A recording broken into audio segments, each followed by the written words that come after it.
Welcome to another episode of the Crown Experience. I am Keisha Kelly. And I'm Alita. Welcome, everybody. So today's episode is going to be about colonization and critical race theory. Which has, been in the news a lot lately. We are seeing articles about it. There's talks about it. I feel like every time I turn on a news station, there's someone talking about critical race theory, what it is, and then the pushback about it. And so Keisha and I thought it was relevant because of not just its presence in the media, but because it doesn't seem like a lot of people understand what it is. Yeah. And how critical race theory is just another name for the studying of systemic oppressions within a society and how we have to look at things with a critical eye as it upholds to law in terms of critical race theory, but how we must just look at it anyway from a critical standpoint in this country, the systems that are in place that have affected and marginalized people of color. Multiple groups for multiple years in different ways. So I remember, just in bringing up this subject alone, I remember back in 97, 96, when we were getting ready to graduate high school, and the Texas, I forget the publication, but they did all the textbooks. Yes, Texas Institute. No, those are that's the calculator. Yes, right. When they wanted to change the transatlantic slave, was that yes, one? Or they wanted to take slavery out of the. They've been trying to take slavery out of textbooks for decades. Right. And they were going to replace it with indentured servants. I know they've still been working on that. Some places probably already did it from way back when. But I remember how disgusted I was being a student and thinking that this is some shit that they can really do. Right. This is what these people are. Right. Right. You're just going to whitewash this whole shit and pretend all the suffering and despair and destruction that was caused didn't happen. Right. And that's the thing. I'm glad you used the word whitewashing. It is to wash it away. When you whitewash something, you're washing something away. And so they were trying to make it seem like it was less violent, less bad. So it was atrocious. More palatable. Right.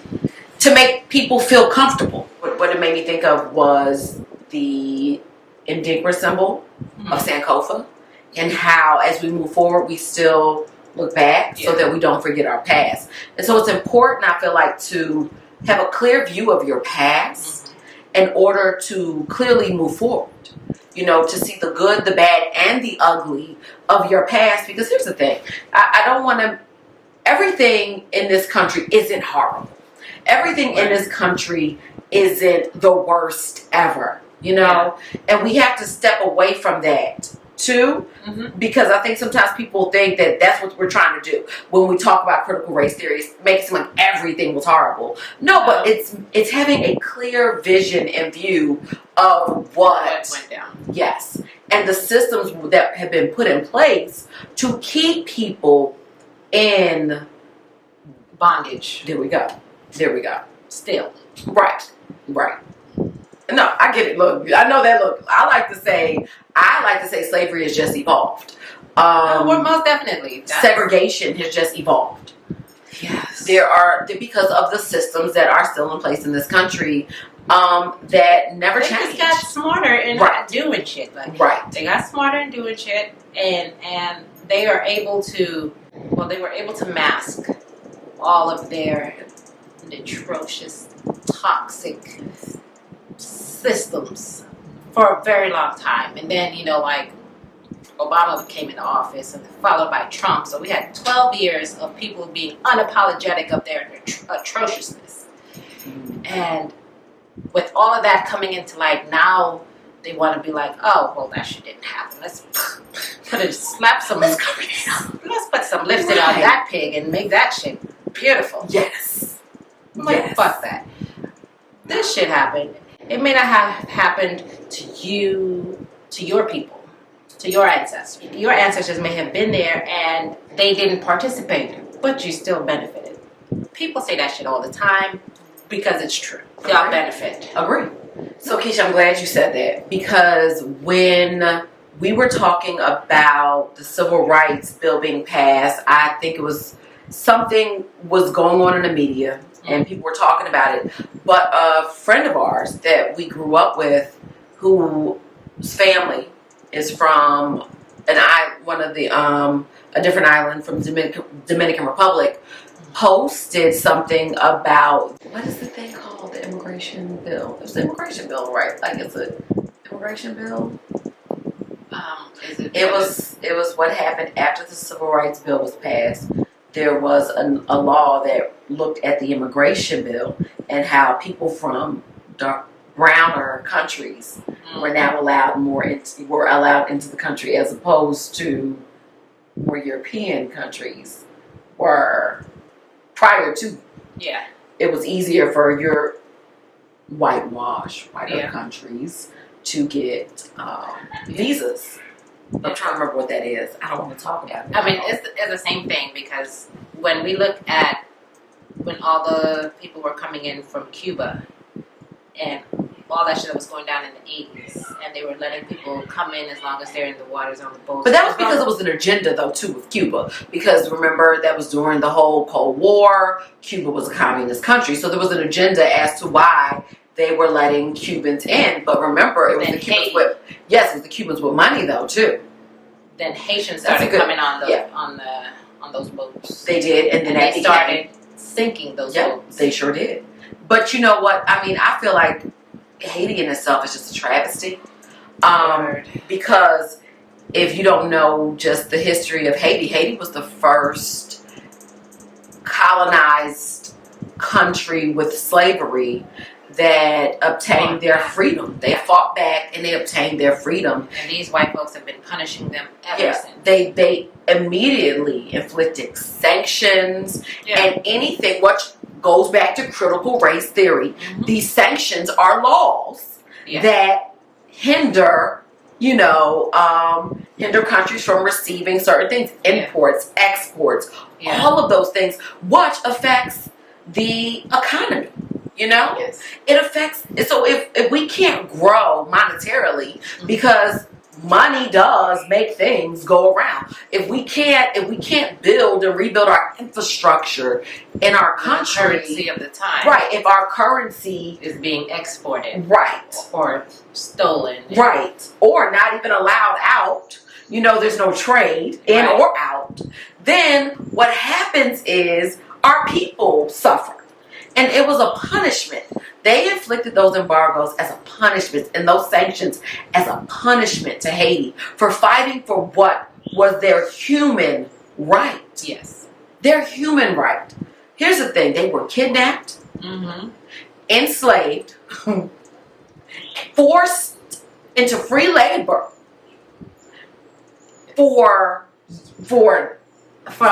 yes. Let me see. It started in 1655 till 19. Well, they went to the 18. They were 18. They were before America. So we're talking about 200 years.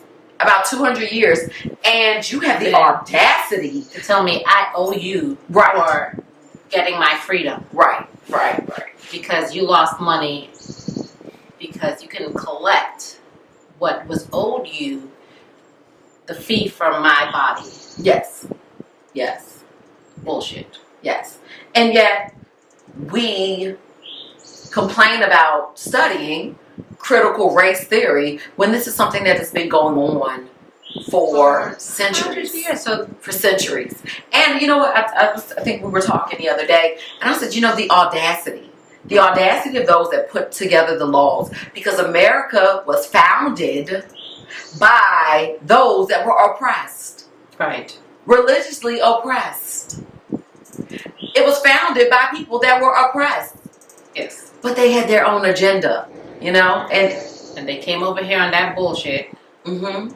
And they found a way to capitalize and manipulate and brutalize people. Right. And they're still doing that shit today. I'm not gonna act like I'm not completely disgusted by people on a regular basis. Because I am. I am not the one that will be the voice of they're not all that bad. Because the majority of them are. In different ways. Not saying they all are, because there's a margin. Everybody got a margin for error.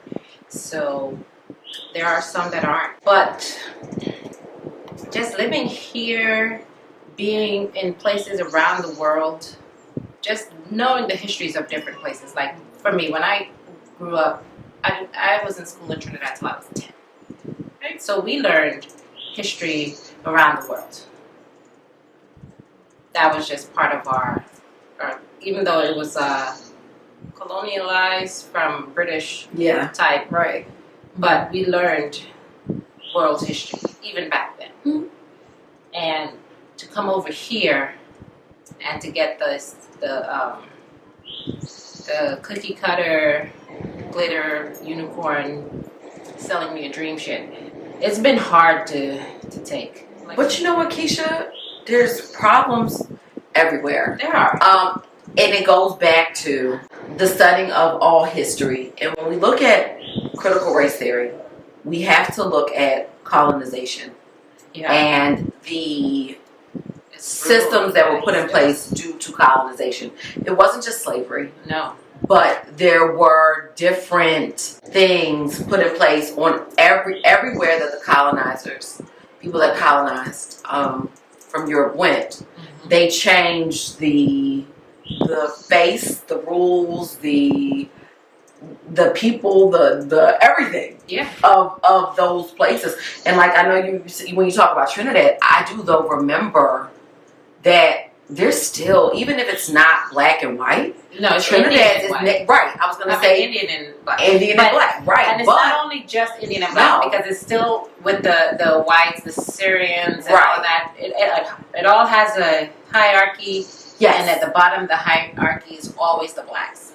At the bottom of the hierarchy, always. Right. And, but that is a residual of colonization. Yeah. That is a residual of slavery. That is a residual of it all. Yes. You know, and so we have to look at the whole picture. Yeah. And that's what critical race theory wants us to do, is look at the whole picture of the systems that people rely on that are in place to live.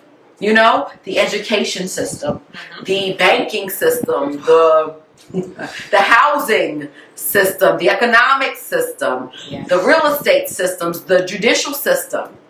Because that's where it started. Transportation system. Thank you. That is a big one. You know, but they all are. The education system. Did I say that one already? As a teacher, education system. You know, and I always refer to the Bible. That's my background. But my people shall perish for their lack of knowledge. And as Keisha said, if we can whitewash the knowledge, if we can whitewash the textbooks, if we can rewrite history and not give it a critical eye, if we continue to move forward and don't look back, then we won't learn and these systems won't change and people will continue to stay like a hamster in a wheel. Yes. Running, getting nowhere. Feeling like they are. It's a semblance of freedom that we have, or of right, or of fair. I feel like, to me, in this country. But the reality is not that. You know, the fact that I remember watching a reel, and it was with two black people, young adults. It was a female and a male, and they both are getting into their cars after work, and they are taking off their mask in a sense. You know, it's let me put my scarf on and wrap my hair. Let me put my but the fact that we even have to talk about code switching. Yeah. That we can't be our authentic self. Not saying that we need to be wearing do-rags to work, but where we have to feel like, I have to put on a face here today and give you this person, or I just can't give you this person. Because I don't want to be judged as maybe an angry black woman or aggressive, but I'm not being angry. I'm I'm just expressive when I talk. I talk with my hands. I'm going to give you all of my emotions. Yeah. But that's just I'm me. colorful. Very much so. I got hair to wear in different styles. I should be allowed to freely do that. It's not hindering my work. Right. So the fact that you don't like my afro or you don't like my hair Thank you. in any shape or form, if you don't want my dreads when I come into the building, I'm so over that. Yeah. All of that. But they were judged. And so it goes back to not wanting to be judged. You know, but that's understanding the history. It's understanding all those things that are the media, entertainment, all those things that have been put in place to perpetuate these lies as propaganda. Yeah. You know, and so we have to look at it all. When Keisha said hair, it immediately made me think about the hair care industry. Especially, you know, we've had to fight through that.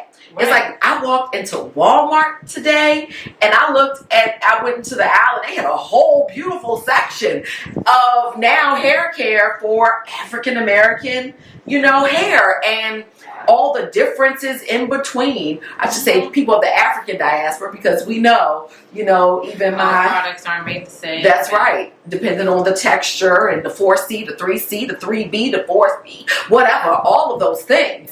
But we can, you know, see more of what we need in us. But it's not a us.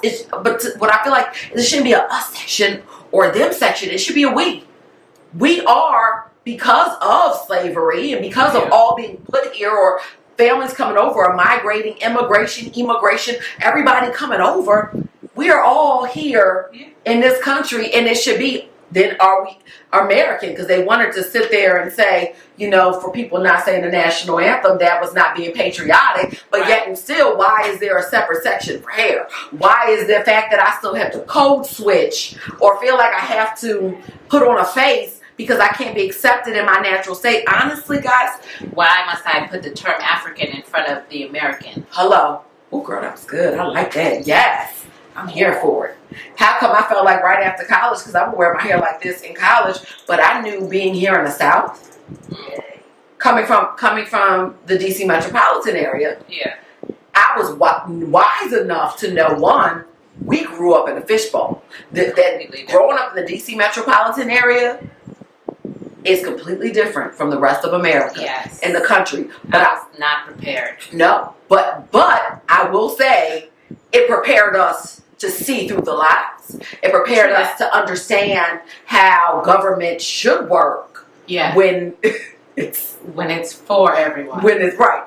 It opened up because we had a first person we were there at the stage of it all. Yeah. You know? So that was the beauty of it. And then because so many people come from all over the world to work in DC and work for the government and things like that in DMV, we had people from everywhere. Yeah. Our school was known for being very diverse. We had an international newspaper as well as our regular, we had international shows, and even the county we grew up in had an international festival, and they still do, you know, and it would go on. It was great. It was wonderful, and it exposed us to things. But, you know, coming down here to the South, I realized the lack of exposure and what that does to people when you're not immersed in we're not immersed in a diverse community. Mm-hmm. Being here in Georgia, I've always said that it's very self-segregated. But the segregation started because of redlining. Mm-hmm. It started because of the, you know, of course, how big slavery was in the South. And it just evolved where people, you know, you are more comfortable in a setting where you are, but you're only because you're accepted. Yes. And feel more comfortable. Yeah. I would love to be on a street where I don't have to worry about my kids going down the street. Right. And I say this because there was this thing that happened in Phoenix the other day where this 14-year-old boy was going down the street to his friend's house, and this 42-year-old white woman proceeded upon herself to go ahead and assault that 14-year-old boy with a knife. Yet nothing happened to her. Didn't go to jail. Nothing. Yet she has come and threatened that boy and his family. She has called in fake threats and got that boy arrested until they investigated to see it was false, and then he got released. I don't want that type of shit in my life. Right. I don't need that type of stress. So I most definitely will feel comfortable around more of me. Or people that take the time to get to know me. Yeah. Because there's, like I said, going back, think about it, growing up, we didn't have those type of fears, and we lived in a diverse community. My neighbors knew who we were, black, white, Asian. True that. From everywhere. They knew who we were. They talked to each other. Yeah. You know, I knew my neighbors next door. I would go right to their gate and touch their dogs and, you know, talk to them. And they were all of our neighbors. And so but again, that was the area we were in. And that was down back here then. Right, back then. Down here in the South, I don't trust it as much. It's not even there was like an that incident at our friend's house. And it was her 2 nephews, my son, 3 nephews, and my son. And my baby had to be maybe 4 at the time. And so the other ones, I think there was a 16-year-old, a 15-year-old, a 10-year-old, and my baby was 4. And they were going down the street to their aunt's house to go get something and run back up to an event up the street. But they were going down to get it. So she had a door where you could put the code in. And I guess they, being teenagers and boys, playing around on the porch. And they're playing, ha ha ha ha ha, just laughing and, roughhousing a little bit, but they were going inside. And the police come. Because someone called in and reported that some boys were breaking into the neighbor's house and had kicked in the door. Right, kicked in the door. And, were in the people's house. It was their aunt's house first and foremost. They had the code, but they were just playing around on the porch being boys, running into the house. And so the cops come. And luckily, the cops were just like, what's going on? It took the 9-year-old to speak up and be like, hey, this is my aunt's house. Because the teenagers were scared. Yeah. They didn't know what to say. They thought that they didn't want to die. Right. And then here's my 4-year-old. And so our friend was like, well, I'm glad that the neighbors, at least they were looking out for my house. But I said, no. I said, they were that concerned about your house. They should have come out and actually stepped out their door instead of looking out their windows and calling the cops on some teenagers and some little kids. Because they were little kids. They 4 years old, 9 years old. But you know what? There's been studies that have been done.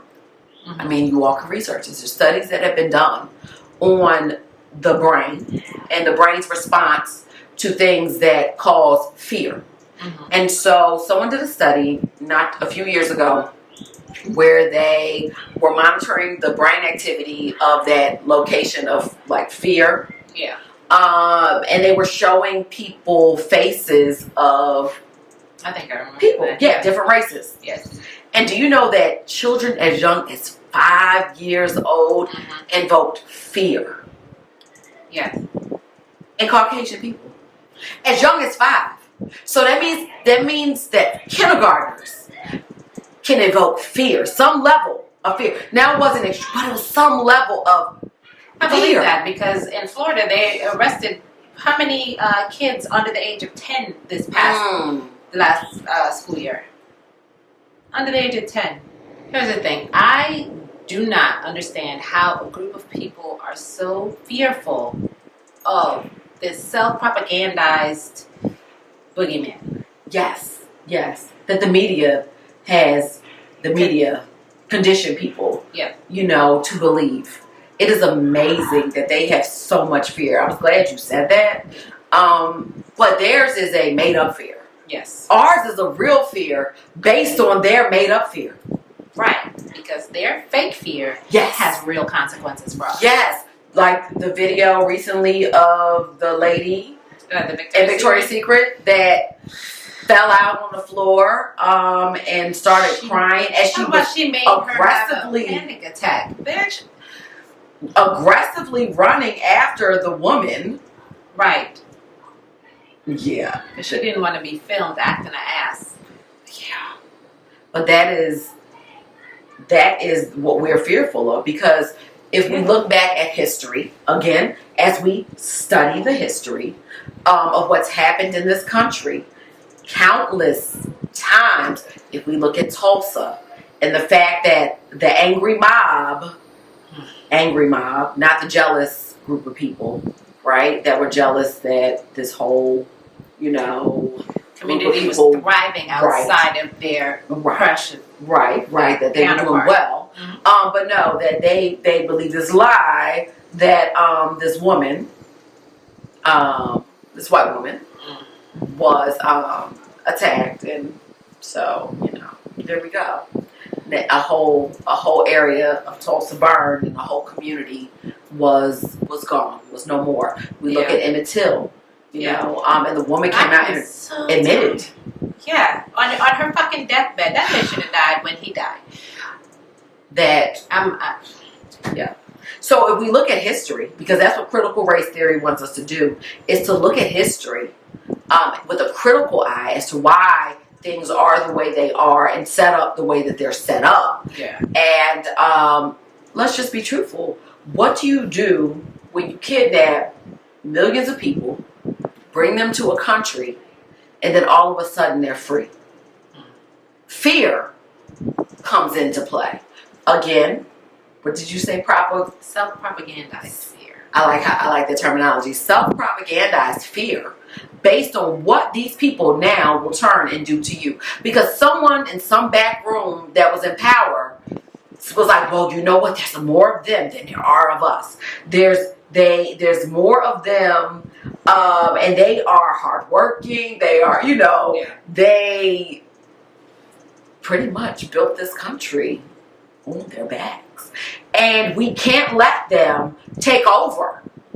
Because if we do, they're going to outpower us, outnumber us, and this will no longer be our country. And so fear is what made them establish these laws. Mm-hmm. And it's the fear, but it's based on a lie. Complete lie.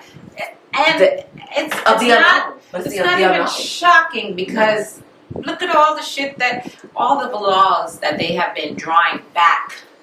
Going back in times.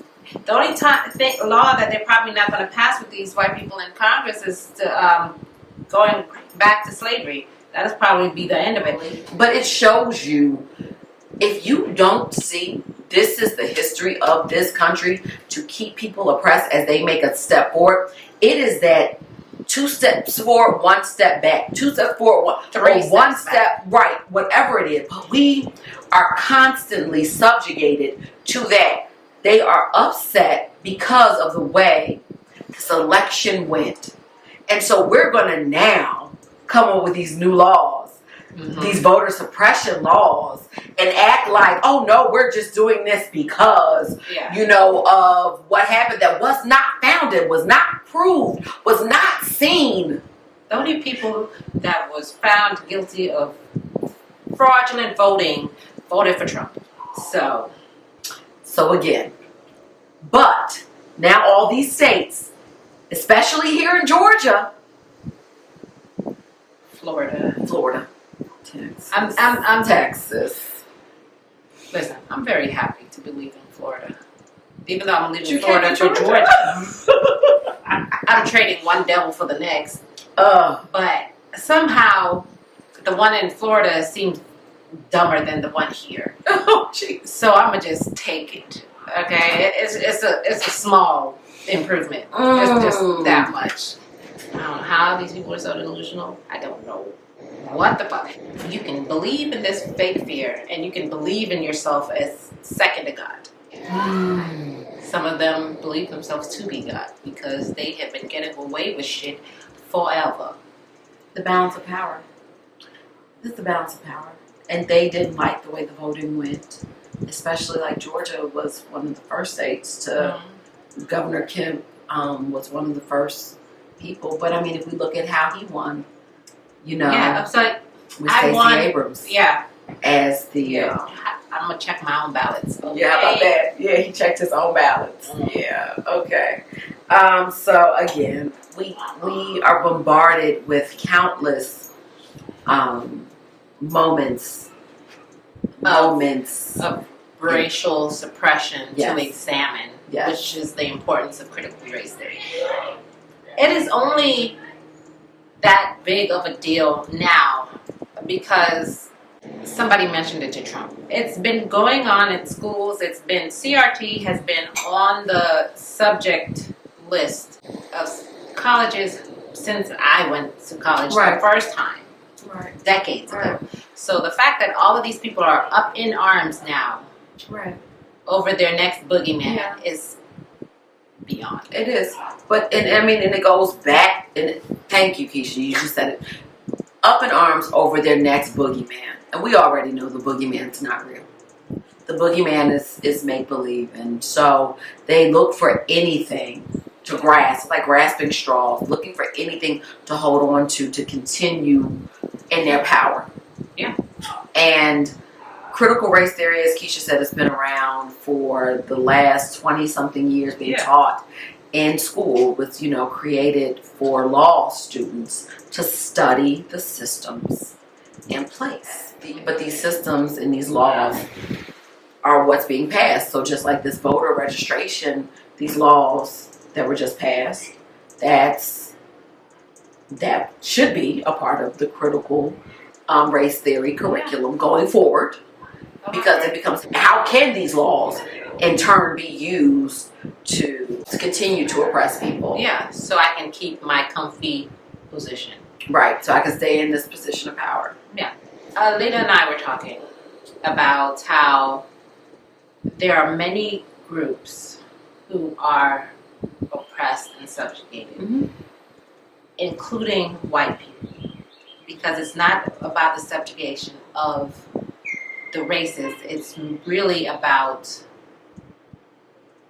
the social class, right? So it's about who has money, who has power, and then all the people underneath them. So if I am a poor white woman, I have this sense that I am better than all the minorities beneath. All the minorities are beneath me, so I have something. So I can be distracted looking at the minions underneath me, but the ones on top who's actually pulling the strings, I pay them no mind, and they're the ones who is keeping me in a poor state of being. Propaganda. It goes back to propaganda. Propaganda persuasion. And I was a communications student, and that was one of the courses we took, was propaganda and persuasion. So I know I was not the only one that took that course across this country. Even in psychology, we talk about the media and the role that they play in people's beliefs, and then all the tricks that they use, like color theory and different phrases and different actions to get people, different sounds to get people to do what they're wanting to do. And at the same time, they will tell you that colors and sounds are pseudoscience. Right, but they use it. Yes. Right, and but they use it. It all goes back to everything is okay as long as they're doing it. Yes. But as soon as you catch on, or as soon as you try, or as soon as you start using it, it becomes an issue. Right. As soon as you start doing better, it becomes an issue.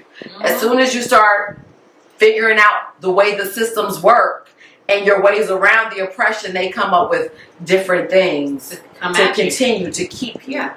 All the Black communities that have branched out and tried to do their own, keep their own, and just thrive as a people separate from the white people and all of their stuff, because they're fearful. Great. I'm going to let you stay over there. I'm going to go over here. Me and mine are going to work. But me and mine being over here causes you fear, and I'm not in your space. Right. Right. From Florida to Oklahoma and everywhere else in between. Yes. I don't get it. I don't get it. Yeah. And it's like they give us a bone. I feel like they just throw us these bones. Oh, now let's celebrate Juneteenth.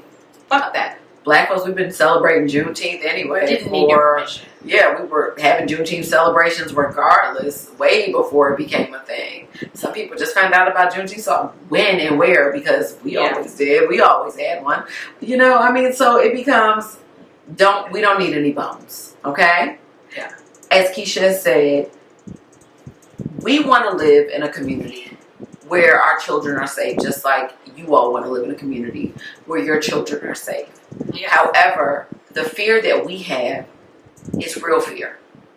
Right. The fear that a lot of people have bought into is propagated. It is false. Yeah. It is pushed by the media, every form of media. It is pushed by those in power to keep them in power. Because the bottom line is they don't want to give up the power. So anything that they need to do to make us turn against each other, to turn on each other. We were talking about The Purge, remember? Yeah. And I was like, The Purge is just a movie, but in ways, certain things are in place to purge us. Always, on a regular. You know? All the missing people that we never hear. The Native American women, you know, along the reservations that are just gone. The black children that are, you know, kidnapped. They've done studies on that as well. Between the Native Americans and How the fuck? I don't understand. We just want to be left alone. Yep. On pretty much to take care of our children, to pursue life, liberty. The pursuit of happiness. Yeah, that's all we want.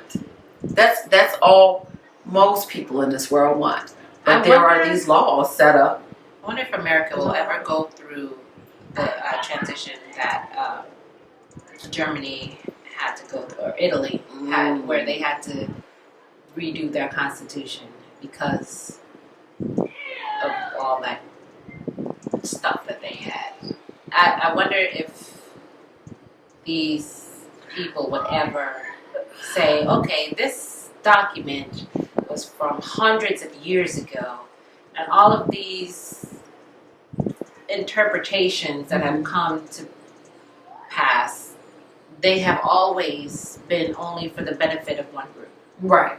So how can we make a document that represents all the people? And uphold it. Yes. Not just make it, but uphold it. Yes. You know what, Keisha? I think we missed that opportunity here in America. Mm-hmm. Honestly, I think it was missed when the Civil War occurred. Mm-hmm. And the South, because of Abraham Lincoln being assassinated, because of, because of that, when the Reconstruction period occurred, you know, they were allowed to get back their lands. You know, the rules of war are when you lose, you lose. Right. You don't get the right to still fly your flag. You don't get the right to still raise your statues and name your school buildings after those that lost. You lost the war. And I still have to see your flag when I'm driving up in the highway on buildings. Like big poles that the government has. Right. Of the government building? Really? That's what we're doing? Right. I agree. And that's the problem. I think we missed that opportunity a long time ago. At least in this generation, I believe we have. Maybe our children's children might see it. But I don't know. I think that there was an opportunity there to really reconstruct this country in a way that was we the people. We the people. Yeah. Doesn't matter if we came over here on a paid boat or an enslaved boat. But we the people are going to come together and make this a true democracy. Yeah. In a way that benefits all those that come to this country as a true beacon of light for the world. I feel like we missed that opportunity when they allowed the South to continue to operate in the same way. What did it go? Slavery became sharecropping. You know, then they enacted Jim Crow laws. Then the Jim Crow laws, you know, became it just evolved. It just evolved instead of really taking that moment to truly make a change, as people were trying to do. But politics and propaganda and lies. And so they got a grace period of almost a decade. And then after that, Congress became involved. It's like we got a grace period now. Because think about it, during Reconstruction, there were black senators. There were people that were elected. There were black people were gaining more power. And then the majority that was already in power, not that they were the majority necessarily in this country, but the majority then began to establish laws. Again, that's where critical race theory comes in, to suppress, okay, and hinder those groups from thriving. Systems were enacted, separate but equal, right? And we know there was nothing equal about the schools. There was nothing equal about the books. Thank you. I was looking at this thing in New York with the schools, and New York schools is very segregated.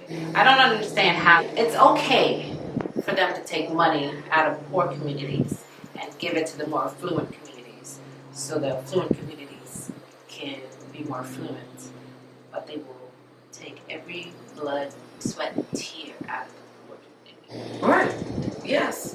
Or, what I've noticed is they will de-invest in the community, let it run down, and then come in and start buying up the properties, at cheap prices, and then take over a whole community and push people out. Yes. So it's this ebb and flow of oppression, in my opinion. And it's an ebb and flow. And it shifts, it changes, it gets new names. Even with the traffic system, okay? So I've been looking at this. So they'll have all the red light cameras, all the speed bumps, all the just traffic. Yes. And they're more heavily populated in the communities of people who don't have as many cars and shit. Mm-hmm.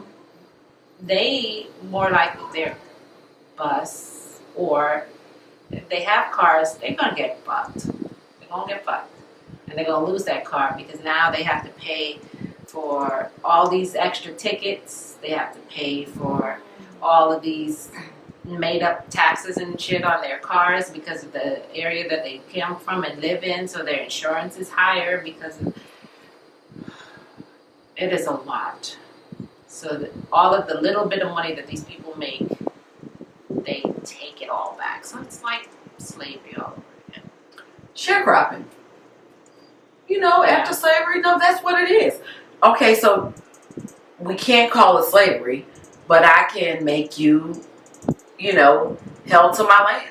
Yeah. Because you got to eat, and you have to survive. So you can keep this little house, the shack right here, and I'll give you this parcel of land, and you have to, grow these fruits and vegetables, and you can save some for you as well. Now you can actually work and get some more money, but I'm still getting a majority, mm-hmm. And I'm going to keep taxing and crediting you and things like that until you are still indentured and owe me until death do us part. Most definitely. And so it just, as I tell people, slavery has just evolved. Yeah. There are some freedoms we have, but I can sit in this house.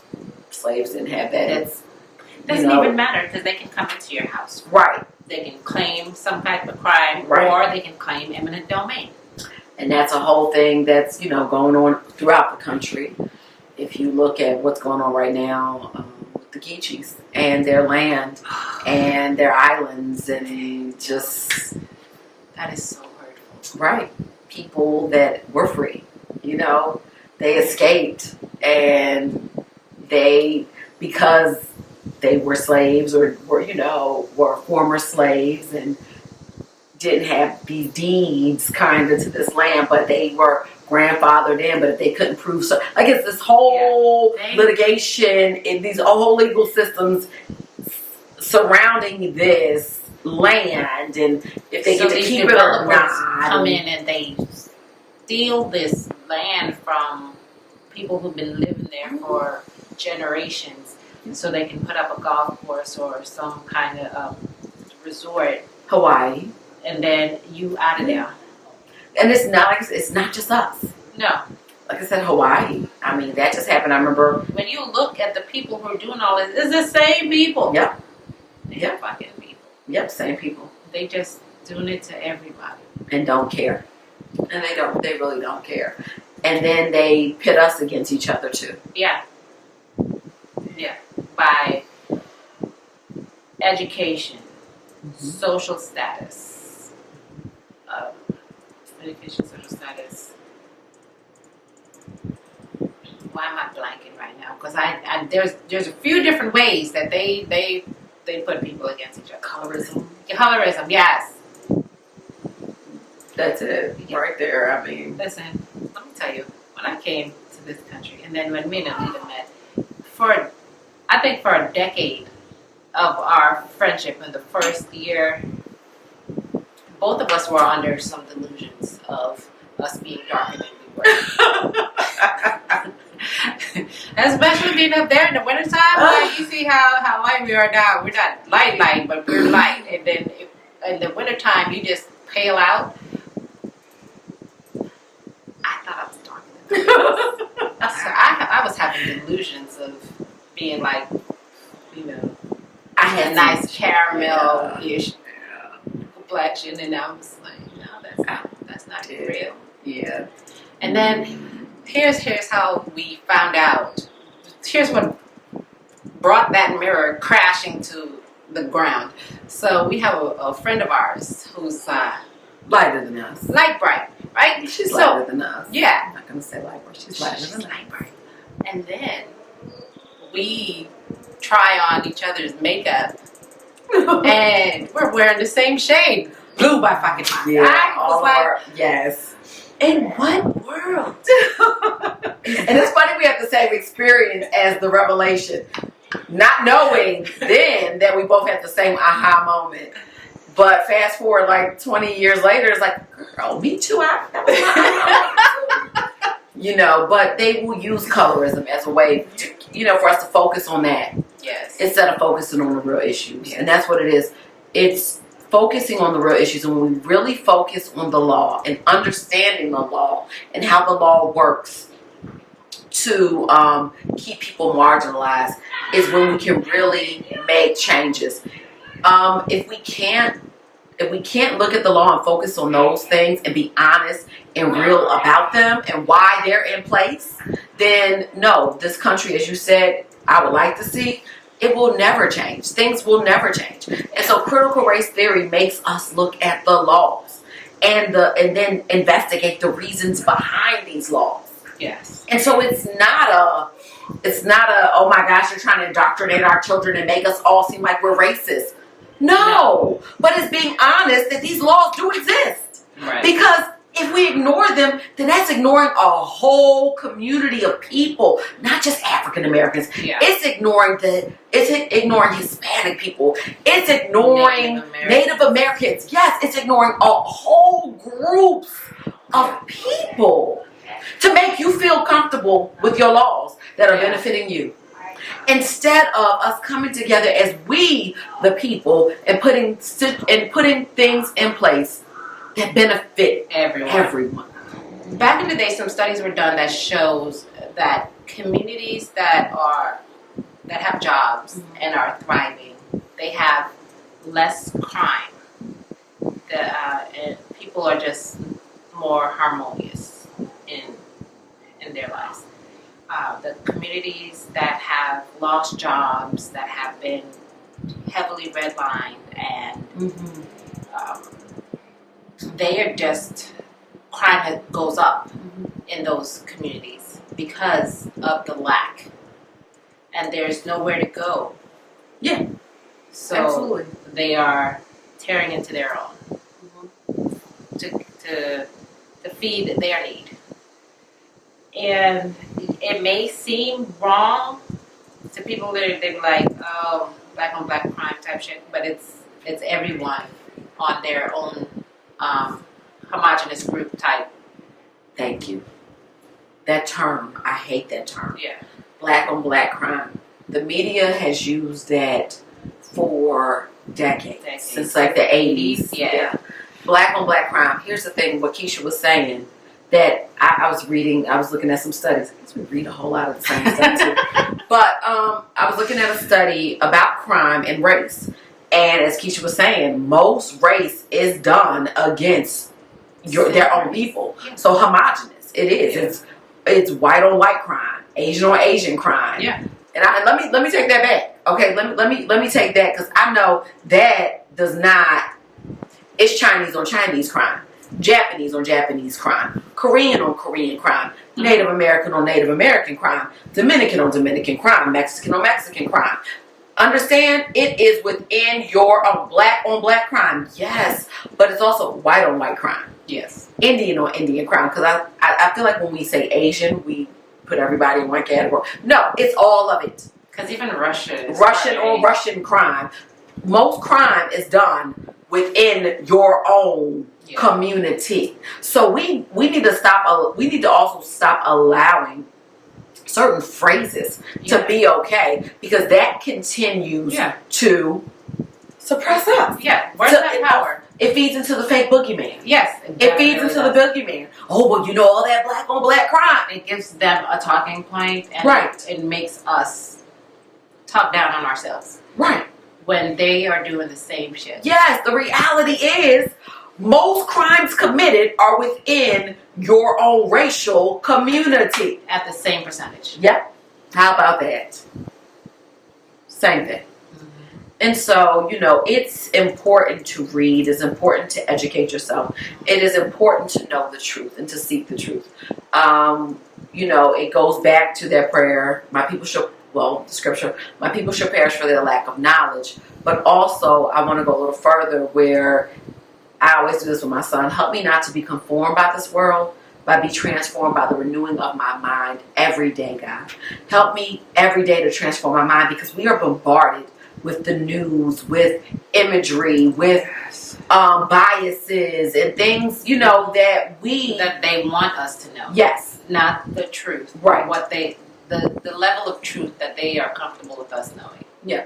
And we have to dig deeper. Yeah. Try harder.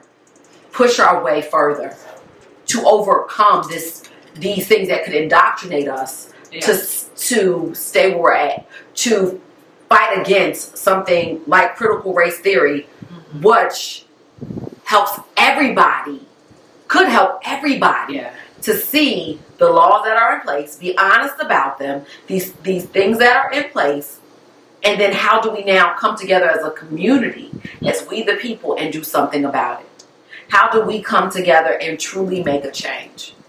And so it's not giving into the lies of black on black crime. It's not giving into the lies of colorism. It's not giving in to the black boogeyman. Because black people are more fearful of y'all than y'all are of us. And in a way that, for us, holds real value and weight. Yes. Because that situation, our life. You know, because it is our life. It's the very breath we breathe. Yes. That man, I was watching that video where the man was in the mall and the police were trying to take him out. He was with his family and he wasn't even, he's like, why are y'all trying to, well, I didn't do anything. I'm sitting here eating. Or it's this little boy that left the bike in the neighbor's yard and was shot in his arm. It's the little boy in Phoenix. And he's not the only one. There's another child. He just graduated college. And he was walking to school and got lost and knocked on the door and was shot at. So it is these countless situations where the man in the military driving in Virginia with his hands out the window, like, why did you stop here? Because I just want to make sure I'm in a lit area. You know, I was nervous. I was scared. And he's in the military. Hello. Okay. And and so it's all of these things that are real for us. It's the Trayvon Martins. You know, it's the Michael Browns. It's it's George Floyd. It's Breonna Taylor. It's all of these people. It's that woman that was in her house with her nephew while her mom was in the hospital. The neighbor sent in a call for a wellness check, and the police officer shot her through her window while her nephew was there, and she was in her own house. Yes. Minding her business. It's the fact that my friend's nephews and my son were accused of kicking in a door by a white neighbor who never even stepped out of the house to check on them and to see what they were really up to. Yes. But instead made a false call in, said they kicked in the door. He had the code. These are the realities of what we live with every day. And so to act like we should not be concerned or act like we should not have a right to study all of these things that have put us in this situation. Yeah, and the whys. Because when you coming through school, you get who, what, where, why, how. Who, what, when, where, how, why. Yeah. All of that shit. If we can look at that in general stories that we're just looking at for structure, if it's English or things like that, why can't we examine things that are true to our lives? I have this thing where I don't know if I want to put my son back into school because I don't like the level of education that is out there for him in public school. Period. Yeah. And it's just a lot of it's hard to be I've been a single parent for 9 years, and to have to it's not like it's the 50s or 60s where you have somebody there to watch your children, watch your children, or you are the person that's watching the children and somebody else is taking care of everything else. It's not like that in these days and times. It's taking more. And the education system that these kids are going through, like I know when we were coming up, they were taking more and more stuff away, and it was bigger stuff, right? So now that all the big things are gone, the art programs and the sports and all of that stuff, driver's ed, things that you need to function in society on a successful basis. All that shit is gone. So what is left, right? All of the things that make children into worker bees when they grow up and not question what they're doing because they have been given this path and they have to know this path because they're tested for this path when they're in the 3rd grade. Yeah. So I'm uncomfortable with it. I haven't decided exactly what I'm going to do yet, but I'm just trying to figure out what to do. And I if I have the like opportunity to, but that goes back to that education. It's that foundation.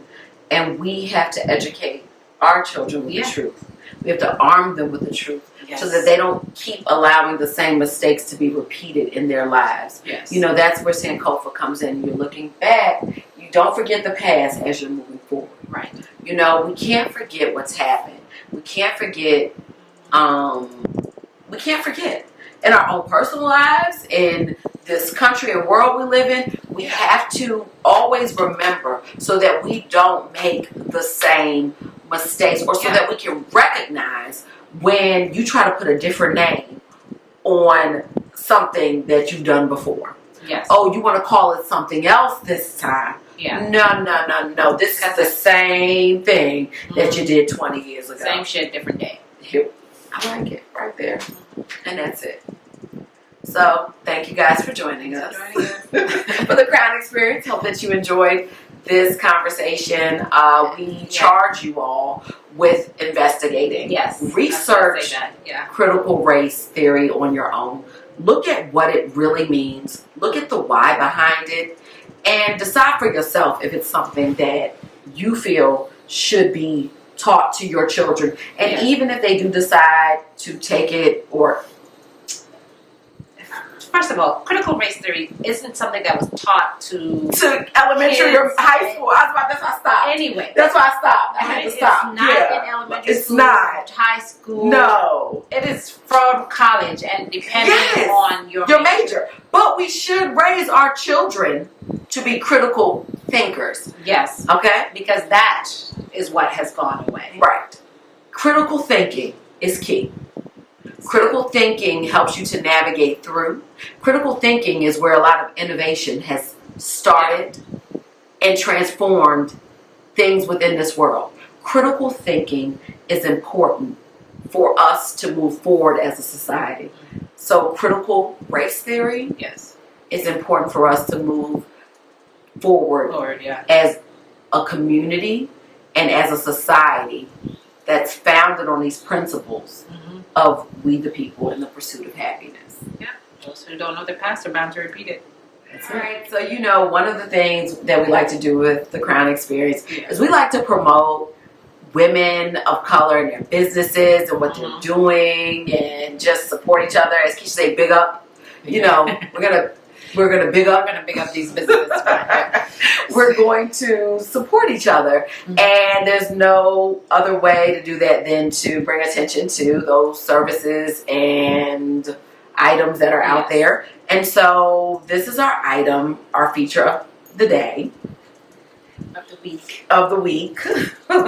Get a good look at that there. So this is just a resin art box, so you can drop like keys and shit in here. Yeah, it's for my front door. It's for my front door. I think it's beautiful and it matches my couch. It's this color, so it's perfect for my front door. But it's just to make sure, you know, things stay in place. But this artist, the site is A Noel Creates. You know, I always have to make sure Keisha reads it and tells me if I said it right. So she does custom illustrations. She does some good work. I like her card. So you can follow her on social media. Let me see. Does that show up? That didn't. Oh, there we go. It's cleared up show there. Up clear a little bit. Yeah, it's cleared up. We could just take a picture of that and put that in. But she does tote bags and resin art, coasters, wood trinkets. This is the wood art box. Yeah. Okay, art box. She does journals and coloring books where you can see her design. So please check her out on social media or go to her website. I'll put the link right here. All right. So guys, don't forget, check out our business. And also, please make sure that you visit our website at thecrownexperience.com for more information. And we got our shirt. Yes. It says God is good all the time, and all the time God is good. As she did that, I'm not touching that. But we do have various shirts. I love Keisha. We have various shirts on our site, so please check that out. Also, we are featuring all of our items, and we also have blog. We have articles. Yes, we have articles that go along with what we're talking about. So please make sure that you check out those articles. Yes. So that you can stay in the know. Stay in the know and educate yourself, help you figure out where and what to look at in examining this life that we are all living in. And don't take always what we say as face value. No. Research. Investigate. Dig deeper. Because some shit I looked at years ago. I've had 2 children then, so my brain is fucked. So it could be, you could definitely look at more current shit. Maybe somebody did another study. So definitely investigate. Question. I feel like X-Files question everything. Yeah. That's what that made me think of. But it's not necessarily being a conspiracy theorist, but question. Yeah. If it doesn't sound right, if it doesn't feel right, question it. It's okay. Dig deeper. Research. Educate yourself. Too easy to, that shit ain't real. No. So. No. We know from experience, like those jobs. Oh, those get rich quick schemes. Yes. Think about that shit when you think about, this is going too easy. And it's so easy in your early 20s and teens, like late teens, early 20s, to be like, oh my gosh, I got this job, marketing, and you're selling knives. So, yeah. Till next time, guys, thank you for joining us, and we appreciate you for watching. Bye.